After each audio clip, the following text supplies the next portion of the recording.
यानंतर बातमी नागपूरमधून आहे। जोवर माझी तक्रार नोंदवून आरोपी पोलीस अधिकाऱ्याच्या विरोधात गुन्हा नोंदवला जात नाही तोवर पोलीस ठाण्यासमोरून उठणार नाही असा निर्धार एका तरुणीने नागपूर पोलीस ठाण्यासमोरच दाखवलेला आहे आणि गांधीगिरी आंदोलन सुरू केलंय। पाहूयात।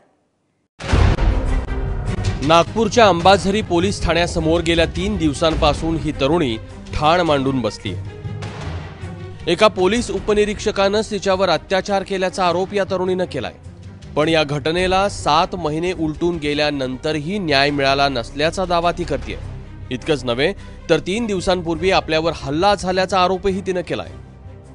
तर क्वार्टरच्या बाहेर त्यांनी मला म्हटलं की तुला बऱ्या बोलत मी समजावते, तू समजत असणार तर ठीक आहे, नाहीतर त्याच्यावर पण मी दुसरा तोडगा काढणार। माझ्या शरीराला गच्च पकडलं आणि धक्काबुक्की केली। मला असं चापटीने तर मारलंच, पण असं हाताने धक्काबुक्की खूप केली त्याने। या आरोपांबाबत त्या पोलीस उपनिरीक्षकाकडून मात्र वेगळीच कहाणी ऐकायला मिळाली।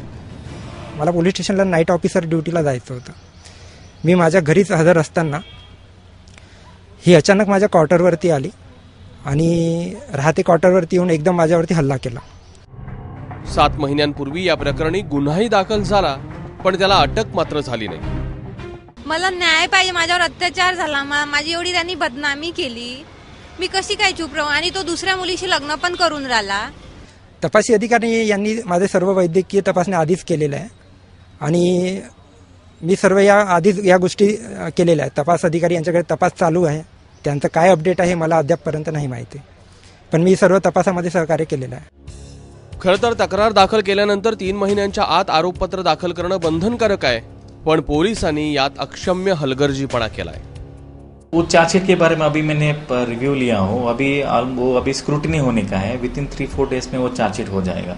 अभी उसमें डिले हुआ है, इसलिए मैं वो अभी विद इन 3-4 डेज में उसका अपन चार्जशीट करेंगे। पोलिसांनी जरा जरी तत्परता दाखवली असती तर आज हे आरोप प्रत्यारोप झाले नसते। आता तरी पोलिसांनी या प्रकरणी तातडीनं कारवाई करून सत्य जगासमोर आणण्याची गरज आहे। रजत वशिष्ठ, ABP माझा, नागपूर।